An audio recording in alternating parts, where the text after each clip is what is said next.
Hello, ladies and gentlemen. Welcome back to Talos of Tech. We're not live on Twitch. A lot of people are watching this on YouTube because I've finally been catching up with the Twitch stream exports to YouTube. So I'm sorry for bombarding the subscriptions feed to those subscribed to the podcast channel for a while. Basically, for a while, I thought I was going to do them. I was going to post them, and then I thought Nick was going to post them, and then neither of us ended up posting them for a while.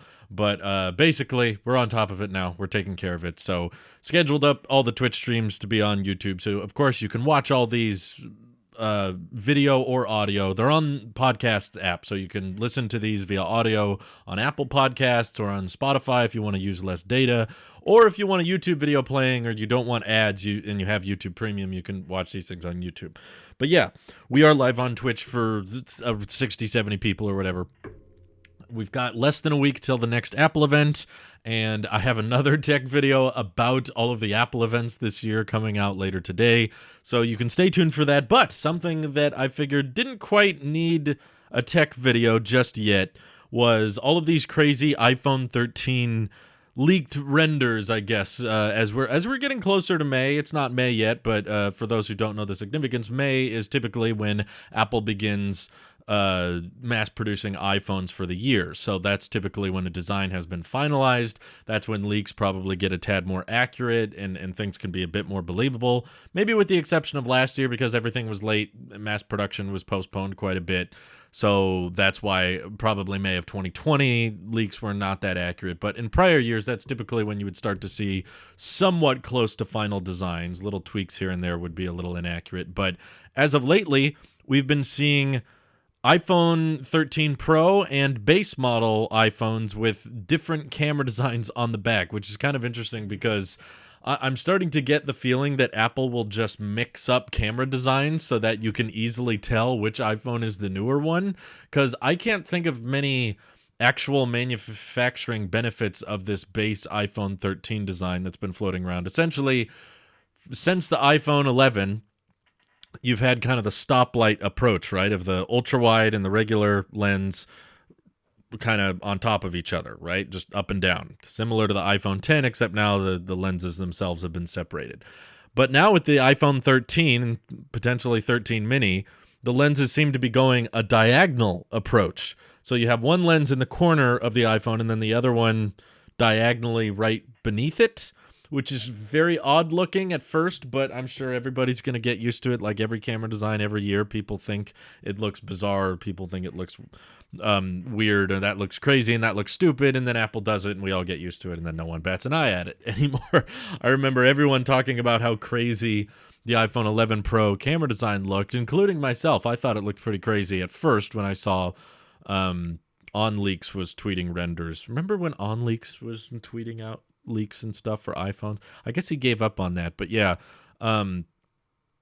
With the 13 Pro, though, it appears that because they're adopting sensor shift image stabilization, where not just the lens is optically stabilized, but the sensor itself moves around. That's why, for those who didn't know, the 12 Pro Max camera module is pretty big and pretty thick compared to the 12 Pro. It's because of that sensor shift stabilization. They want to bring that to the smaller model, and the result, I tweeted it out earlier if you missed it, but the result is basically a camera module looking even bigger than the camera module on the 12 Pro. So it's like probably a good 30 to 40% increase in size, the amount of space it takes up on the back, which is kind of insane. That the memes and the rumors, not so much rumors, but people always used to joke about whenever there would be leaks of a new camera design, they'd always make these jokes about, okay, in the future, the camera bump on the back is just going to be so massive, it's going to be taking up the entire back of the iPhone.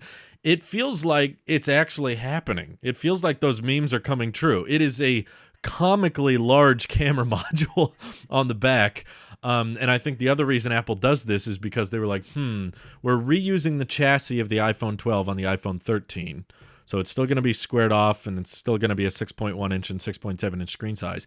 But how do we make people buy all new cases? We don't want people able to reuse their old iPhone cases. So in order to combat that, we're just going to change the camera module so that you have to get a whole new case. That's honestly what it feels like. I'm sure that's not the only reason. I'm sure that the larger cameras, sensors, and the image the sensor shift image stabilization is partially why the camera module is larger, but it definitely feels like that from an end consumer perspective, knowing that the camera performance is probably not going to be that different. Not that at all. I see the chat though, so that's basically what I wanted to talk about and hear your guys' opinions on. But of course, we can talk about any other subject that comes up. The iPhone 13 camera's been looking wacky. That's that's my best description of it. Different chassis design is apparently thicker, maybe better battery life. Wonder how much thicker though. I couldn't tell if the report was saying that the camera module was thicker or just the chassis itself. I'm hoping that means better battery life because we got worse battery life this year. So one would assume it could only improve after that, right? Let's hope it improves. I hope it doesn't get worse 2 years in a row. That would kind of suck. Let's see. David says, if you can read this, I need to say that I I love your videos. You're my favorite. Oh, thank you, man. It's nice to hear that, David. I appreciate it, especially when the channel is just dying in relevance and no one wants to watch my videos anymore. I'm saying that as a somewhat sarcasm, but I'm glad to hear it. Thank you. Okay, let's see. I never get a new iPhone when they come out. One, because they're hard to get, and two, bugs. I never really had that many bugs. I've been buying the latest iPhone every year for a couple of years now, and the software hasn't. I haven't really had any hardware or software issues, despite getting all the new iPhones ever since 2016, pretty much on launch day. And I haven't run into issues, but yeah, there's not like you need to go get it out on launch day. That doesn't make a huge difference. Just don't buy an iPhone like 3 days before they get refreshed. That always drives me nuts. Apple event on 420. I will be stoned and watching the event that day. Okay. Congratulations, Heel Beavens. Beavens is getting stoned for the Apple event. Congratulations. I hope they have a new iPad Pro at the event. That way the 2020 iPad Pro will be cheaper. Yeah, that's likely. Next Apple event, more than likely, I think, is going to have the new iPad Pro. Is there anything you miss about the 11 Pro besides the sides? The battery life was very good compared to my 12 mini, that's for sure. 11 Pro Max is, I think, to this day, still the best battery in any iPhone. When I reviewed the 12 Pro Max, I did not feel like the battery was quite as good. I know that Apple claimed the battery life was as good, but the milliamp hours was physically less, and I think that meant the standby time, like the amount the battery drains over time, was probably just a tad more noticeable on the 12 Pro Max compared to the 11 Pro Max. So that makes me that was like an insane amount of battery life. Honestly, it's kind of overkill. As of lately, I haven't even been using my iPhone very much because I just realized like I have so many devices on my desk as it is. I love using my iPad Pro because of the 120 hertz and Face ID working in any orientation. And this is basically perpetually on my desk. I love this thing. And I use my iMac too, and they're both part of the Apple ecosystem, so I can text people on here, I can look at my calendar on here, I can do social media on here. So when I'm working all day, pretty much the iPhone just kind of stays in the bedroom or doesn't go anywhere. So I'm not really using my phone a lot these days anyhow. And even with the 12 mini, I'm getting basically just same amount of smartphone consumption as before. So it just means the battery ends at a different capacity each day. So back in 11 Pro days, I would use my phone a bunch, and then at the end of the day, it would be around 40% with the 12 mini if I use my phone a bunch, which again, these days I'm not really, but if I do, it ends the day more like 20 or 15 or 10%. Or sometimes I kill it if I use my phone a bit more than usual. So if I do a bunch of crazy stuff on my phone, like yesterday we did the ID4 video with my old 4th grade teacher. You guys should check that out if you're interested in VW's electric offerings. But yeah, we basically filmed a bunch of stuff at 4K at 60 with the 12 mini. That whole video was shot on the iPhone 12 mini. I thought it did a pretty good job. Even the thumbnail of the ID4 video was shot on the 12 mini. And it got really, really hot, and it drained through the battery very, very quickly. It was probably down to 30%, even though we started off filming at 100%. It was probably a good 30 to 40 minutes worth of footage. I cut a lot of it out, obviously, but my wife just filmed extra to make sure that I would have plenty of options when I edit the video. But yeah, when you're doing something high intensive like video, high resolution video filming, for one, she kept saying how hot the 12 mini was. She was like, I was having a hard time holding the iPhone just because of how hot it was getting. It was kind of a hot day as well, where we live. It gets pretty warm pretty early in the year, so it was pretty hot. On top of that, the phone was getting really hot. The battery was draining fast. So that would be one thing I missed about the 11 Pro Max, is that I felt like I could film for hours on that thing. It would get a little hot, but the battery life was just like a tank. Apple Jockey says, are you going to do a live reaction to the April event next week? That's the plan. I still plan on doing my routine thing for all Apple events, which is a hype stream, which is when I do like 1 hour before the event starts, I live stream on YouTube, and then when the event officially begins, I live stream on Twitch my reaction. But this is the first time we're having an Apple event during while I have Starlink, so it might get a little laggy and a little buffery while people are watching, which hopefully it's not too bad. But I don't have a backup really. I'm gonna use Starlink, or there's not gonna be a stream at all because Xfinity is gone. That's not an option. Well, I guess I could call them back, but that wouldn't happen like in a few minutes. That would probably take a week or so to get them hooked up again. But either way, I don't want to go back to Xfinity. They suck. I hate that brand with a passion, and I want to support Starlink, but yeah, sometimes the connection can be a tad unreliable. Twitch is a better live streaming platform overall. That's why I use Twitch, but I do like doing occasional live streams on YouTube just to remind people that I do live content. They're kind of just big live streams to let people know that, hey, I do live content. I do want to interact with you guys directly. I don't want to just do videos and tweet on occasion. I want to actually like see what you guys are asking about and interact with a live chat. And some people just don't want to move to Twitch because they don't know about it, or it's confusing to them. They don't want to download another app and have another account, another password. So Twitch, I think, is overall better for bits for streamers. Twitch does pay. They do have free ways for you to support me. If you have Amazon Prime, you can support me via Twitch Prime. And YouTube live streaming, like it messes with your algorithm quite a bit if you live stream for a long amount of time. YouTube kind of rewards channels that favor the shorter content, the 5 to 10 minute videos and that type of thing does a lot better on YouTube. Whereas if you start live stream, if I live streamed as regularly as I do on Twitch, as I do on YouTube, they would see that average retention span thing go way down, and it would kill kind of your recommendations, which I've seen directly happen on YouTube. So it wouldn't really be good to have one channel that does hour-long live streams and also does 5-minute videos. They would both kind of suffer from that. So I don't know how Twitch is going downhill, but it's been great for me. I love that Twitch supports picture-in-picture, which is also much better if you guys want to browse Twitter or browse social media while you're watching my live streams. YouTube does not support that. Twitch does, which is nice, and you don't have to be Twitch Prime member or anything. That people can do that for free. There are certain things that Twitch bans from chat, but YouTube does the exact same thing. Pretty much anything Twitch is guilty of, YouTube is somewhat guilty of as well.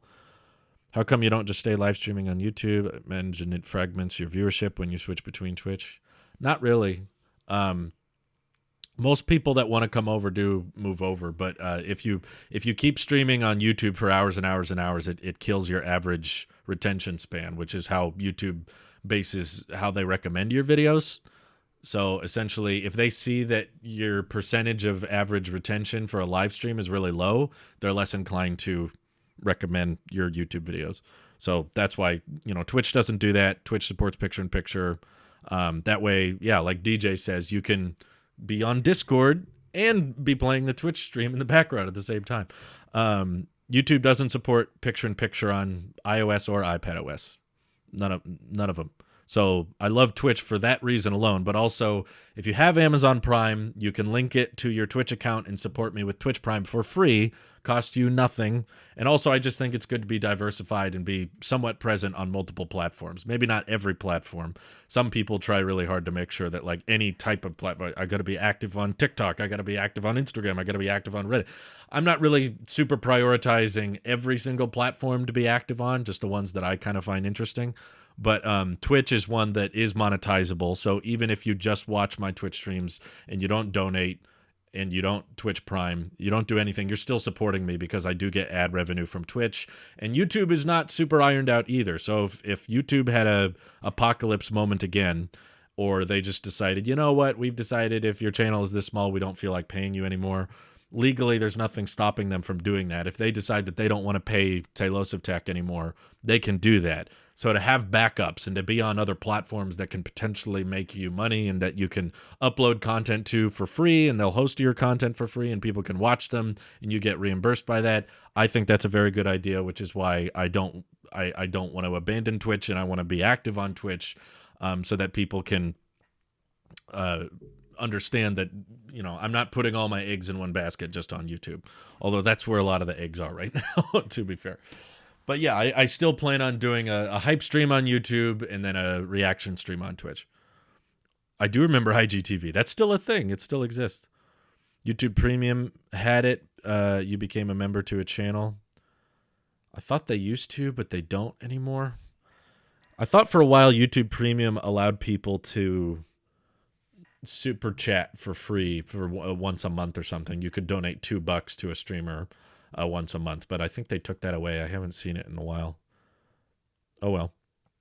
What do you think the April event? Do you think there's going to be any hardware at WWDC? If so, what? Yeah, that's exactly today's video subject, is the differences of what to expect between Quadruple UDC and this April event. I personally think, if you're asking for a prediction, I think we will get some hardware in June and some hardware next week. I mean, we're definitely getting hardware next week. I don't think they're getting an April event just for software. That doesn't make sense. But some people were speculating that we would see just a software event in June, and then we would get all the potential hardware we're talking about in April. I don't think that's going to happen. I expect the April event to be pretty minor. It's going to be mini LED iPad and then like one other thing. And that one other thing is most likely going to be AirTags or iPad Mini 6, maybe. Maybe it's just an all iPad event. Or it's going to be AirPods 3, which they've never done on stage, but this is basically me repeating today's tech video. You'll see it later, but essentially I think that the April event is going to be pretty short, just like 1 hour, and just have one or two things to talk about, not a whole lot.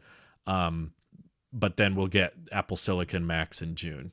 Although what I would love to happen is get the Apple Silicon Macs next week and then just software in June. I wouldn't really be that upset about it. Let's see. I keep dreaming about an Apple Watch, and when I wake up, I get disappointed that I no longer have one. Is this a psychological thing? Do I need help?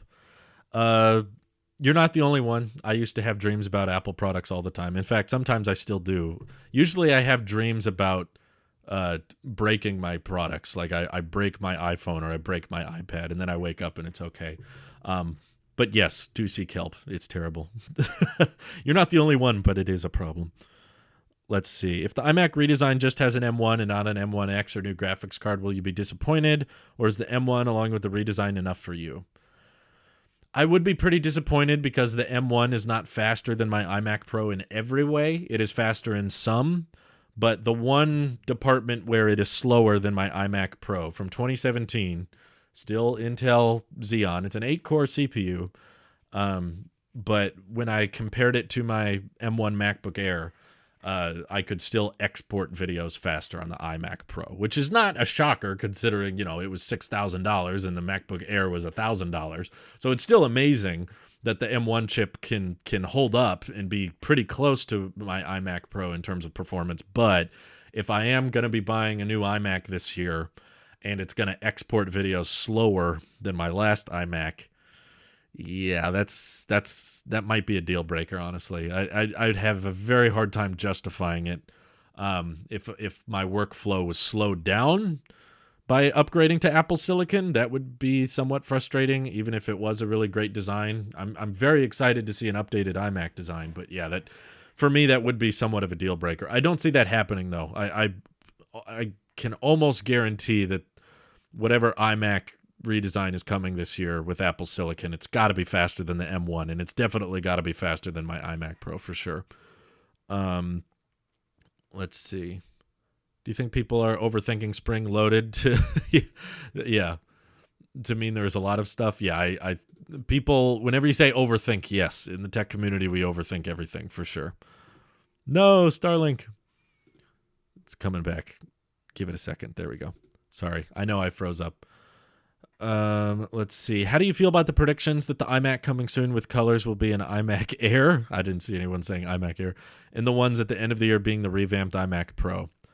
That doesn't sound believable to me. I don't think there's going to be multiple colored iMacs. It just doesn't seem like something Apple in mass production would mess around with, especially if they're going to do thin bezel style, a modern, sleek iPad Pro on a stick looking iMac. You're barely going to be seeing the back or the chassis anyway. So why would Apple have all these different colors and finishes for something that is basically just going to be the dock? You're never going to look at the back very much.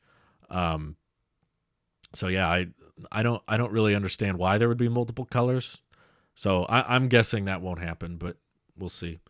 Even if they did have colors, I would still just get silver or gray. I don't see the appeal of having a green iMac that's made of metal or a pink iMac. I don't know. It made more sense in the early iMac days, but nowadays with how sleek and minimal they are with everything, no, I don't get it. Is Spectrum in your neighborhood? I don't think so. There's not many options where I am. Let's see. iMac Xr, yeah. A sky blue and green iPad Air sounded ridiculous before they were announced, and yet we got them, so I don't think they sounded ridiculous. It makes more sense with an iPad because you see those, they're mobile products, There's something you carry around and take with you. It makes more sense to have multiple color options. In fact, we were speculating that for years when we were talking about the next generation iPad Air, whichever one came out after iPad Air 3 would have more color options. We weren't guessing it would be green and blue and pink and whatever, but we were guessing gold. We had assumed for a while there, just like the MacBooks and iPads, that iPad Pros, they only have silver and gray, but the iPad Air would get the gold option. So in all the old videos I had talking about the iPad Air 4, we would always show a gold version of that iPad Air design. So making multiple colors for a mobile product that you're going to take with you and carry around makes more sense. But a desktop that never moves and basically just stays in one place makes way. It's like having different colored Apple TVs.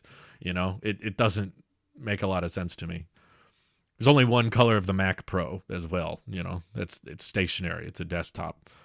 Making Mac Mini, they have different colors, but they're different tiers. They're different specifications entirely with another desktop. I just don't see why Apple would mess around with that. It adds a lot to manufacturing complexity, and I don't get it. Take a stand, Drew. No color Macs or you'll shave your armpits. How do you know they're not already shaven? No, I'm not willing to put a stand. I don't have sources telling me something. It's just a prediction thing. But it's a slippery slope if you start telling people you're going to shave things depending on what happens.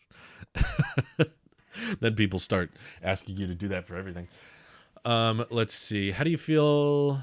Oh, that's the one I read. I don't know if entirely believe the iMac coming in colors, but they used to, and it was a huge selling feature. But you could see them more. Back then, they weren't bezel-less. Back then, iMacs were like this big bubble design that came out the back, and seeing different sides of it were pretty common and pretty obvious. Nowadays, we have one big display that tries to be as thin and as invisible as possible. Making a bunch of different colors is just encouraging people to look at the back, which Apple doesn't want people looking at.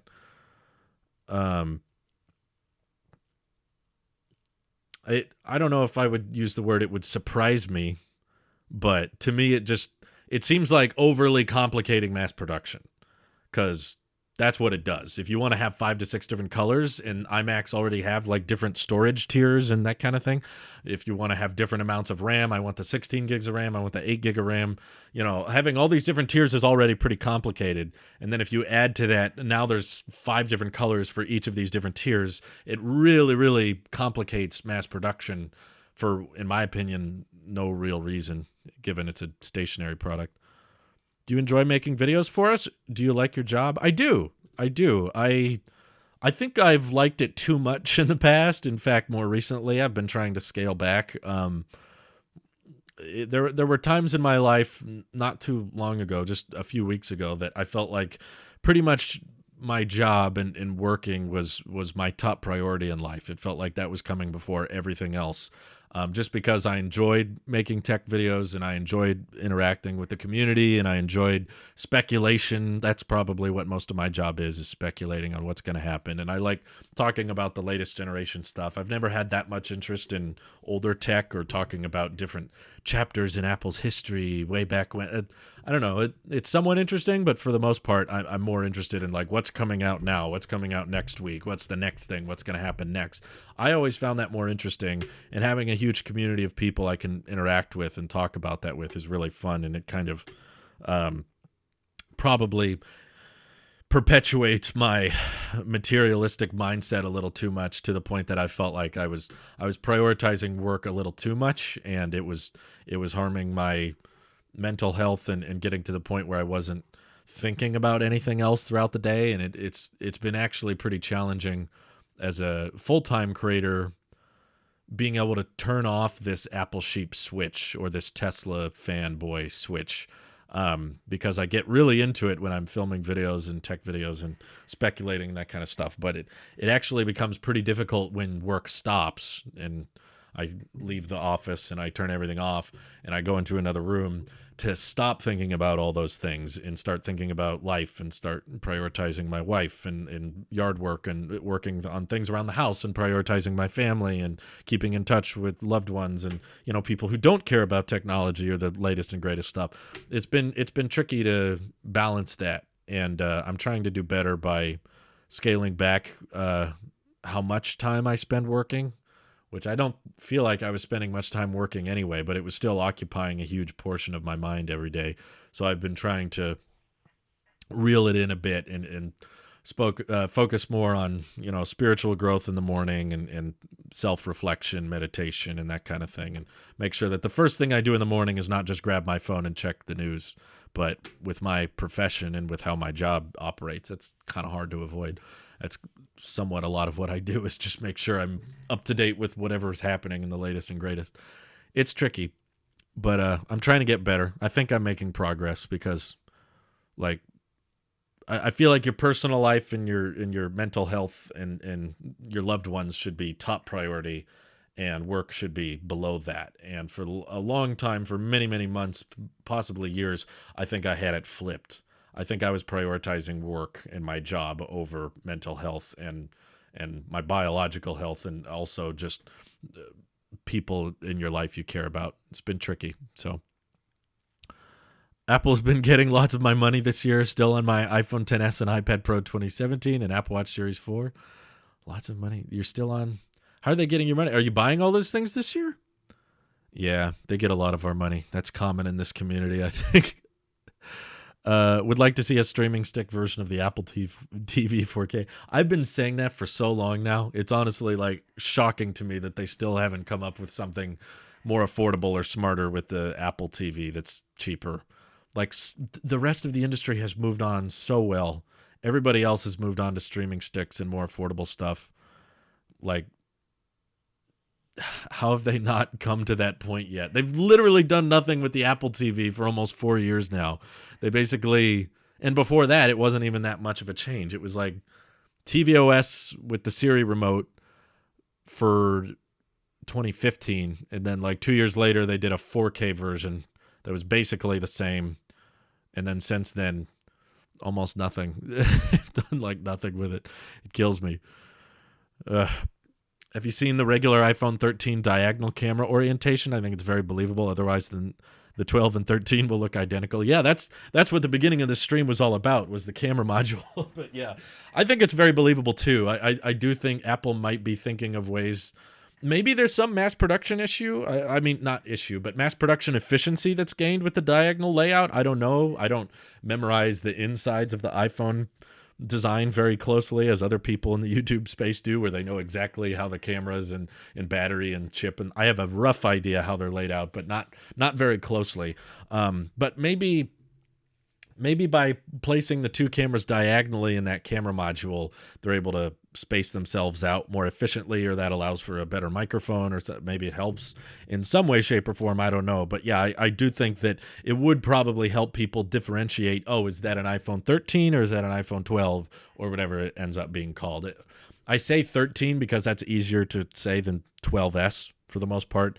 And when you say 12S, people think you're saying 12 a lot of the time. So I personally am predicting it's still going to be called 12S, but in the meantime, it's a code word. I feel like people are against code words a lot of the time, and especially in the tech community, when we're doing live streams and podcasts and tech videos all the time, and we're talking about unreleased hardware that doesn't have official naming yet. I think it's personally acceptable. It's perfectly fine to have a code word for something that might not be the official name. Like in the Tesla community, people seem to get really, really angry when you call the unreleased $25,000 model the Model 2. Everyone keeps saying, like, don't call it the Model 2. Stop calling it the Model 2. I hate Model 2. But they don't like suggesting something else. And I'm like, okay, well, I'm not going to say the $25,000 compact hatchback every single time. Exactly. Yeah. 13 is easier to reference, but it's most likely going to be 12. Same thing. We didn't know what the iPhone 10 was going to be called before it came out. So everyone was calling it the iPhone 8.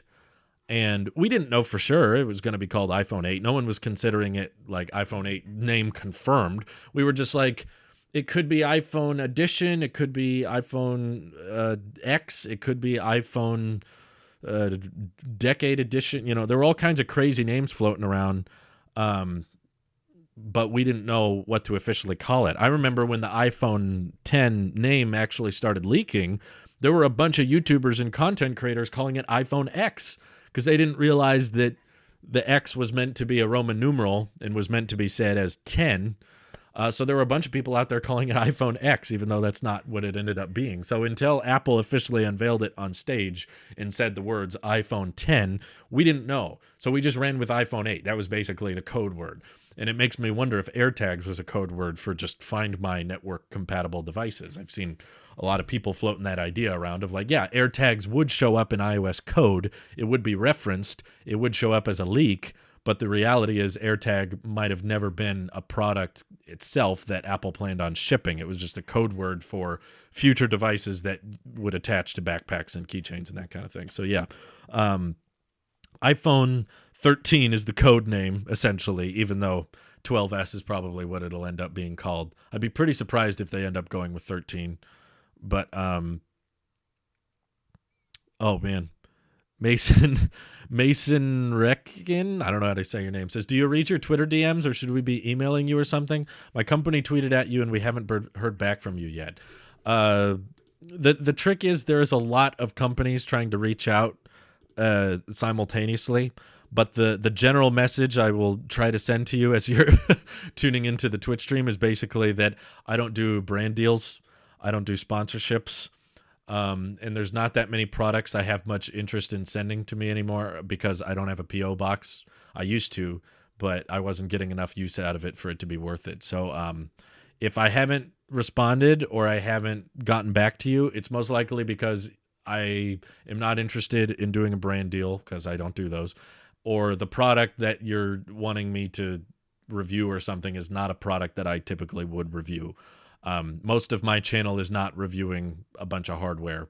If I do review something, it's typically from Apple. I'm even taking a break from Android phones entirely. I'm not even reviewing Samsung and OnePlus phones right now. So if you came up with some printer or some keyboard or some phone case you want me to review, that's just not something I plan on doing with my channel. So sorry. Hope that answers your question. But yeah, there's so many brands emailing me every day. I'm actually considering taking that email off the YouTube channel because a lot of people seem to reach out via that way, and it's kind of destroying my inbox how many people are reaching out to me every day. I'll just wake up in the morning and have like 14 emails from all these different companies, and I'm just like, oh my God, did none of them realize what most of my channel is? We're not trying to do some brand deal. We want to know if you were free soon to do one of our Twitter spaces we're hosting soon. If I had time, I would love to. I don't. To reference what I was talking about earlier in the stream, I've been scaling back how much time I have to work, and right now I'm kind of barely scraping by making time for tech and EV channels. So I wish I had more time in the day. I wish I did, but I don't. I haven't been collabing with anybody in the past few months, actually. I'm barely making time for my own podcast as it is. So if more free time comes up and I suddenly have a more wide schedule, then yeah, I would let people know. I would get back to more people if they wanted me on the shows. But yeah, I haven't been on anybody's podcast in months now. What if AirTags were the friends we made along the way? Everywhere you go. I like that idea. AirTags were just the friends we made along the way. Do you know that even up to today, people are still hoping that Apple will release a phone and call it iPhone 9? Oh yeah, that doesn't shock me at all. We still like your content. Maybe we can bring you onto Twitter Spaces at a later date. Yeah, I hope I can find some more free time in the future. But yeah, there's been many people trying to invite me on their shows and whatnot lately, and I legit have just not had. I barely have time to do the things I want to do, let alone things other people want me to do. So that's kind of the trick right now. But I can do these. If there's questions you want to ask me on Twitter Spaces or whatever, you can ask them in the Twitch streams. I don't mind engaging with them here because this helps me. This directly supports me having people here and interacting here. That's different. Whereas if I go to someone else's thing, I'm helping them. They're getting income, but I don't really get much out of it other than just, a shout out, which in my position doesn't do much. I hope Apple actually does that flat camera glass for their next model. Flat camera glass? Do you mean like no camera bump? That's probably not what you mean, but I still want that. I know we've kind of given up on the idea with all the dang camera modules getting bigger and bigger and bigger, and the 13 Pro. You see that leaked render? I don't know if you guys saw it, but let me pull it up on Twitter. I don't like doing the display capture thing because that's where the chat is, and it's really hard to I'm looking at OBS on my computer screen and the chat and the playback, and it's difficult to do a display capture from OBS without throwing everything off, and everyone's like, I can see that. And I got to be careful what I show with stream keys and all that. But this... Oh my God, this camera module is now taking up look at this. Look at oh my God, the reflection is terrible. Let me try to boost the brightness. Oh, that's as bright as it gets. I need a mini LED. No, Starlink, come back.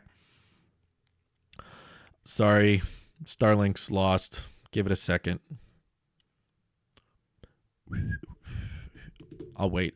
You can do it, Starlink. Come on. How come the chat shows up but not the live stream? That's interesting. Okay. Should be back now. Sorry about that. Starlink was looking for a satellite. He found one. He's good. This is according to 91 Mobile, this is the iPhone 13 Pro. This is not the Max variant. This is the 6.1-inch variant. Look at that freaking camera bump. That thing is enormous. It's taking up more than half of the width. Is that width this way? Oh my goodness. I'm just imagining a phone. It's getting as crazy as the camera module on the back of that one phone. Was it the Xiaomi? Which one did Marquez just review? Oh my God, it was insane. The one that he could he put the camera module on the phone was so big that he dropped it off the back of a desk and it could support its own weight. The world's largest smartphone camera. Was it the Xiaomi? Oh yeah, it doesn't even say. Because if you put Xiaomi, if you put the name of the phone in the title, no one would watch it. You just got to say the world's largest. Yeah, it is Xiaomi. The one with the display on the back. Oh great, now I'll probably get copyright strike for this. Anyway, looks like the Max camera's put on the 6.1-inch model. Maybe. It's probably pretty close to that. Mi 11 Ultra, that's what it was. Big Chungus camera bump. Oh, it's getting enormous. That's gonna take quite the phone case to accompany all that. It was crazy. It was like best specs all thrown together in one device. Didn't seem like a bad phone, to be honest. I just don't have much thoughts on it. It was like, yeah, looks good. Mason says, well, I do actually have one question. I was wondering if cold this summer, should I start paying Google or Apple for storage, or should I invest in local storage as I've been saving for one of those jellyfish NAS towers? Oh my goodness. I've heard the jellyfish ones are extremely overpriced or too expensive, but if you're looking for short-term storage, Google Photos is still free and unlimited with photos and videos, which is cool. I'm still using Google Photos to this day. It's going to run out. They're going to stop offering the unlimited this June, so it's not that far away. But all of the photos and videos that you back up before June won't count against you. So basically, even if you had 10 terabytes worth of pictures and videos, you could back them all up to Google Photos for free right now, and they will still be stored there forever. They won't be unlimited after June. So after June, if you take new pictures and videos, those will count towards the free Google storage, and it turns into more of like an iCloud thing. So if you want all of your pictures and videos in one place and you want to utilize the unlimited storage thing right now, I guess Google Photos is pretty good, and I think they might have sorry, I'm freezing. I know Starlink's still looking. Google, I believe, offers annual storage options, which are cheaper than iCloud because iCloud storage options are all monthly. Man, it's really looking. iCloud, everything has to be every 30 days. There's no way to do it annually. But Google Photos has an annual option, which saves you a bit of money. They might have gotten rid of that, actually. I can't remember. I haven't signed up for those yet, but I don't know what I'm going to do yet. I think I'm just going to start buying local storage. I don't know if jellyfish is the right move. That's going to be insanely expensive. It would take you decades for that to become worth it compared to just paying for iCloud storage. But iCloud's not unlimited, though. That's the thing. Even if you got Apple One and got the 4 terabytes of iCloud storage, it would probably still take decades for the jellyfish to be worth the money. I think my approach is just going to be to buy external hard drives and just offload stuff onto that. I don't think I want to buy a NAS, and I don't know if I want to pay for Google storage. iCloud monthly are cheaper than Google monthly? Really? I don't think so. I looked up Google Photos storage tiers. I didn't think Google Photos was more expensive monthly. Yeah. See, it's 2 terabytes for, oh, that's interesting. Oh, someone on my family account is paying for Google storage. They have 200 gigs for $3 a month. That's the exact same as iCloud, $2.99. I know because that's the iCloud plan I'm on. They have a 2 terabyte plan for $9.99 a month, which is exactly the same as iCloud. That's what I used to be on. Just under $10 for 2 terabytes. And then they actually have 10 terabytes for $50 a month. I haven't seen that before. Whoa. And they have 20 terabytes for $100 a month, 30 terabytes for $150 a month. Dang. So they've got a lot of plans then. I believe, Google offers a storage option that Apple doesn't, which is 100 gigs for $20 a year. That's not bad, actually. $20 a year for 100 gigs. I think iCloud just goes 5 gigs for free and then 50 gigs for $1, and then it goes straight up to 200 gigs for $3. So I don't think iCloud is cheaper in any way, no matter which way you look at it. Maybe it's different in the UK. Why can't Apple offer unlimited iCloud storage? I don't know. It's probably people would abuse it, and they know that. Unlimited storage is not free for Apple. If they start offering unlimited storage, there's going to be at least some people that start trying to back up terabytes and terabytes and terabytes of stuff, and that's going to cost Apple money to pay for that server space.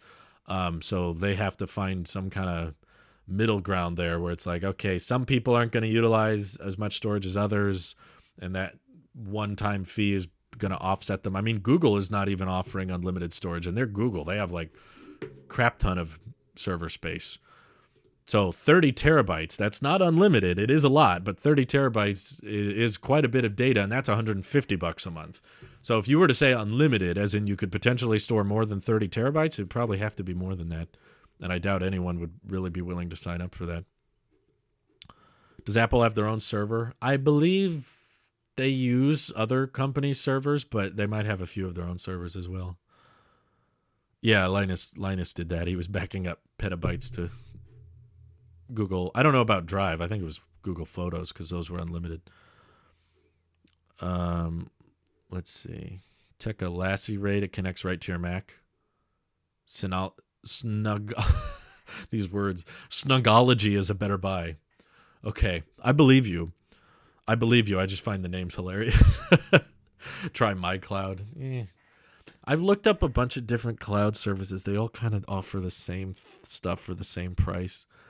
I don't know. I've weighed them out a bit, and I'm kind of against the monthly subscription thing, if possible, which is why I think I wouldn't mind. I wouldn't mind just buying more external drives. That way, at least I own them outright, and they're not a monthly cost.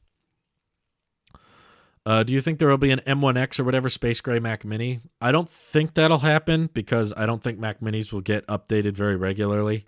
If it does happen, it might not happen this year. It might happen next year or something. I want that to exist, though, Red Hair. I would be super duper tempted if they did make an M1X Mac Mini that was faster than my iMac Pro. I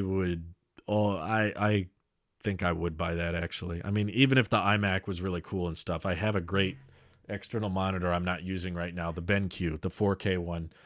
If they did offer it, I'd be really compelled because it would probably be more affordable than the iMac and still just as powerful, and I could use my own monitor with it. That sounds dope, but simultaneously,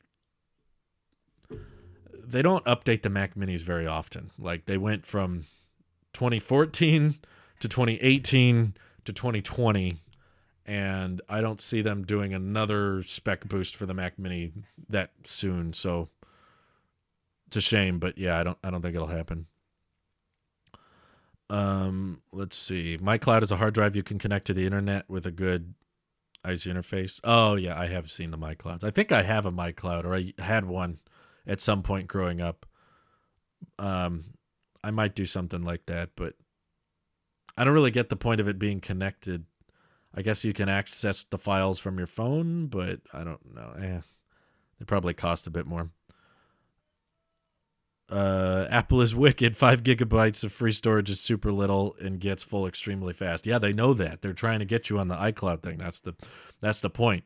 That's why Google is not doing unlimited photos anymore, is because they realize, like, oh crap, offering more storage is more expensive, so we're better off charging people a monthly fee. OneDrive is free for 5G, so 5G free. Oh, 5 gigs. Is that what you mean? Don't say 5G referring to 5 gigabytes. That's just confusing.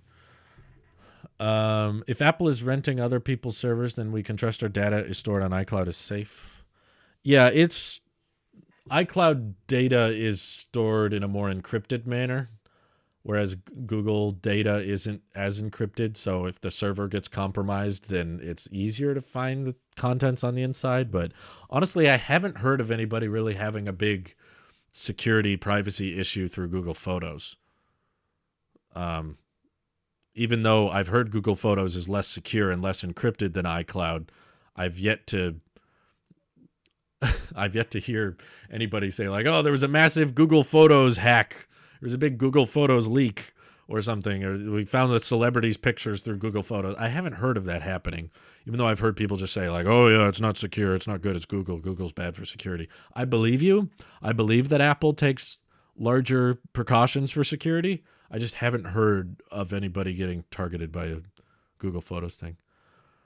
What makes iCloud more secure? I heard Apple iCloud storage is stored in Google server warehouses all across the globe. So if Google goes down, basically iCloud Photos is down. Yeah, they are stored on similar servers. They're just stored in different ways. It's like, what's a good analogy? Let's say I know very little about Fort Knox, so I'm about to make a very stupid analogy, okay? But let's say Fort Knox has a bunch of gold in it, right? And Google owns some gold and Apple owns some gold. In this case, gold is your private personal pictures. Google just kind of drops the gold off in Fort Knox and they just kind of leave it on the shelves. And Fort Knox itself is like, a secure facility. It's got like a fence and it's got security systems and roads in place and everything. And then Apple wraps up their gold in like giant safety deposit boxes that have a combination you have to know to unlock them. So it's a real secure safe full of gold, and then they put that safe in Fort Knox. So basically, there's just an extra level of security that Apple puts with their iCloud data that Google does not put. They store a lot of their data in plain text publicly, which means that if someone were, I've never heard of this happening, but if someone were to miraculously figure out different URLs, they could essentially locate your pictures, which are stored in plain text. Basically, they could find your photos publicly, but the thing is, the URLs and the keys that you would have to know to find those pictures publicly would be insanely difficult. It would not be easy. It would be probably more difficult than just guessing someone's password, which has happened with iCloud. There have been iCloud breaches and security breaches where people found a way to hack into someone's Apple ID and that kind of thing. So there is no perfect security. Everything can be hacked to a certain extent, and Apple makes it a bit harder to hack their stuff than Google, but both are mildly hard to crack into. Yeah, 5G has scared a lot of people. Don't be scared of 5G. Be annoyed with 5G. Let's see. You briefly had a Pixel, right? Don't you get free unlimited storage from Google Photos? No, I don't believe it works that way. I know I like the way you're thinking, but no, it doesn't. Basically, when they realize that you're not using the Pixel itself anymore, they don't qualify the unlimited storage. I believe it's pretty much unlimited video and photo storage for that device. So if you take pictures and videos on another device, it doesn't count. Or I think I heard that even the Pixel owners wouldn't get unlimited storage after June, or they would run out after a few number of years. Not everybody gets unlimited storage. I don't remember the fine print of the contract, but not everybody gets it basically. Okay, David. iOS 15, I just don't want pop-ups anymore. That's pretty much it. I don't have a bunch of iOS 15 requested features. I'm pretty much just like, I don't want the pop-up saying dismiss 10% low battery. Just make that a notification. That's all. Okay, you can go to sleep now. I don't have a bunch of ideas for that. Let's see.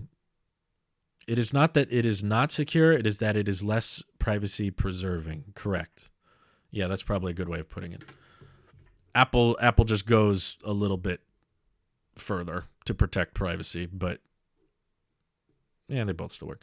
You're not wrong. They are pricey, but the reason I've been saving for the Jellyfish NAS towers because I have an extra garage that I'm considering turning into a data center. I want to start a website like iCloud and Google and try to grow a business. If it fails, I'll probably just use it for myself so I can access my files remotely. Well, there you go. There's probably cheaper ways to do it than the Jellyfish, though. That's all I've heard, is that the Jellyfish was much more expensive than it needed to be. Let's see. Thank you for that. I guess there's another win for Apple Sheep worldwide. When Android people try to hate, I'll bring up the Fort Knox analogy. I don't think it's a great argument because there's not been a lot of data breaches with Google Photos, despite it being, they don't try as hard to make it secure, but there still haven't been a lot of people that have had their data leaked through Google Photos. If that changes, I'll stand corrected, but so far it hasn't been a common thing. I don't really have a bunch of private personal pictures in the first place. That's the thing. That's why when I announced I was switching to Google Photos, I got a bunch of people telling me how crazy I was and that it was a terrible idea because how unsecure Google Photos is and all your private and personal information is going out in the world. And I'm like, look, guys, Google pays me. That they're like my biggest form of income for the past few years. They know a lot about me. Okay, Google knows where I live. They know my information. So if you're gonna assume that anything Google has on you is dangerous, or public or going to be open to the world, then I can't really get around that. As a content creator, as a person who puts himself out on the internet, I'm going to be kind of known by strangers. That there's certain parts of my personal life that are going to be known. But I didn't have like a bunch of private photos or private text or something that I really worried or cared much about someone finding on Google Photos.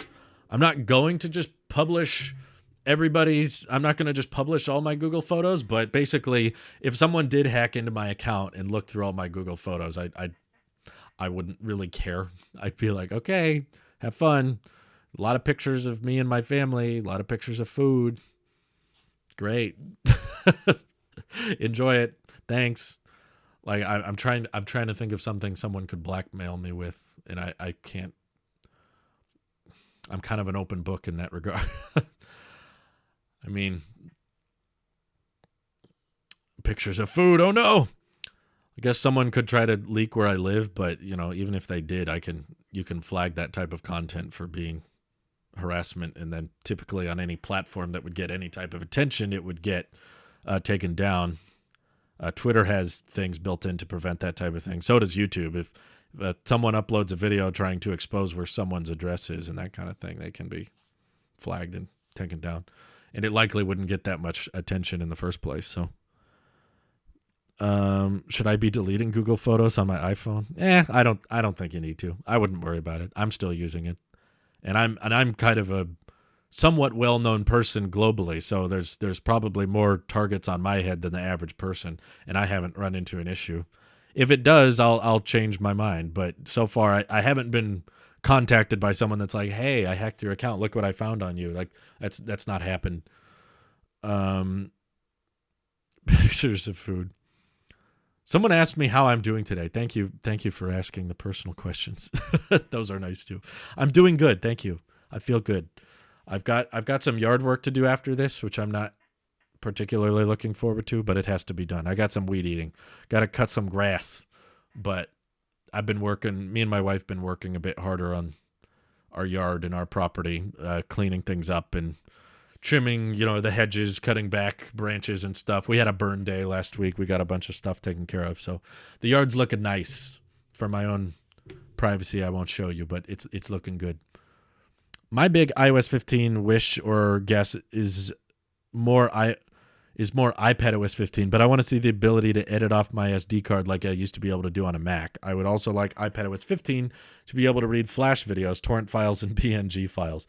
I'd be very shocked if Apple supported torrent files on the iPad, just knowing that Apple knows exactly what the end result is of that. But yeah, all kinds of more Mac features brought to the iPad I'm very, very eager for. I have a lot more things on my wish list for iPadOS, mainly external monitor support that can be revamped, and external webcam support would be a big deal. And also some kind of a pro class editing software. If I could do these types of live streams off my iPad, that would be amazing. That would be great. How would an iPad work with revamped external display support? It doesn't have Windows, so how would you change what's on the screen?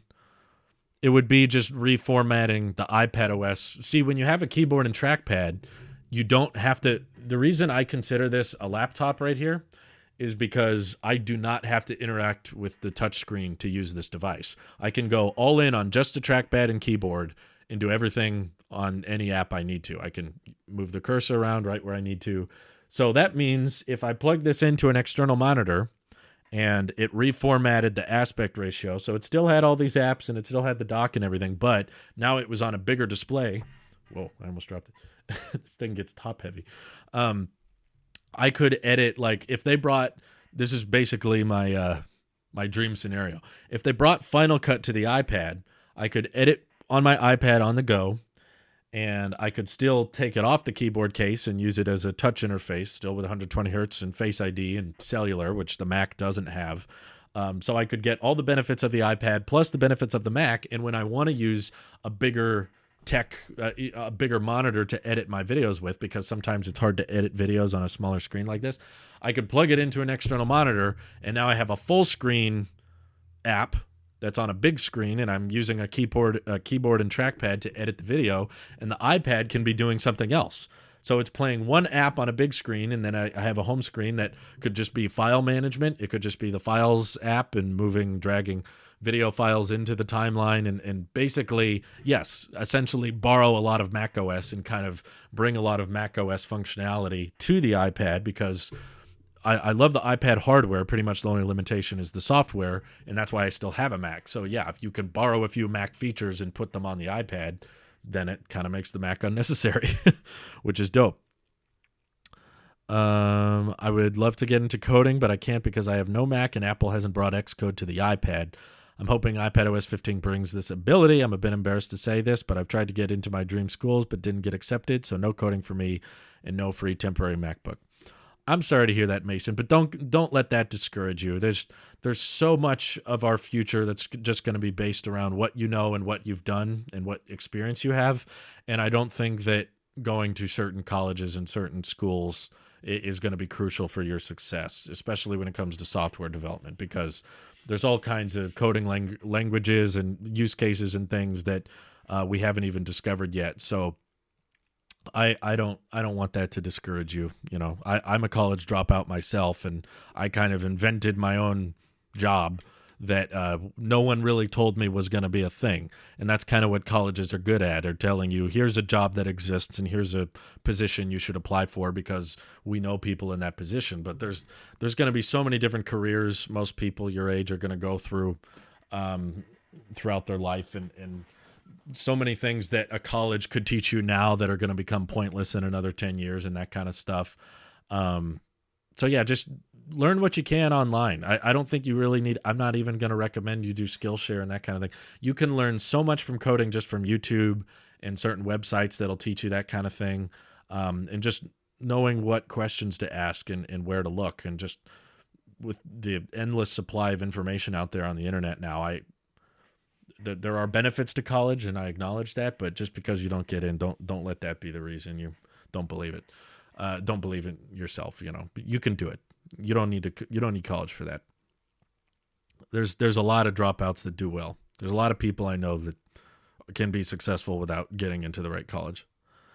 I would love to answer more questions. You guys are asking great questions, but I've reached the end of the day. I'm going to start uploading the tech video now. It'll probably get published in a couple hours, but it's about next week's event and all that. But I appreciate you guys donating bits. Oh, did I not answer Pablo Sta? Oh, shoot. I saw that earlier, and I thought I was going to come back to it. Oh, I think I did. Pablo Slaw donated 50 bits. Thank you. He said, you think the new iMac design will be revealed at the April event? I don't think it's likely, but I really, really hope it does. But sorry if I didn't answer that earlier, or if you left, Pablo. I appreciate the donation, though. Thank you.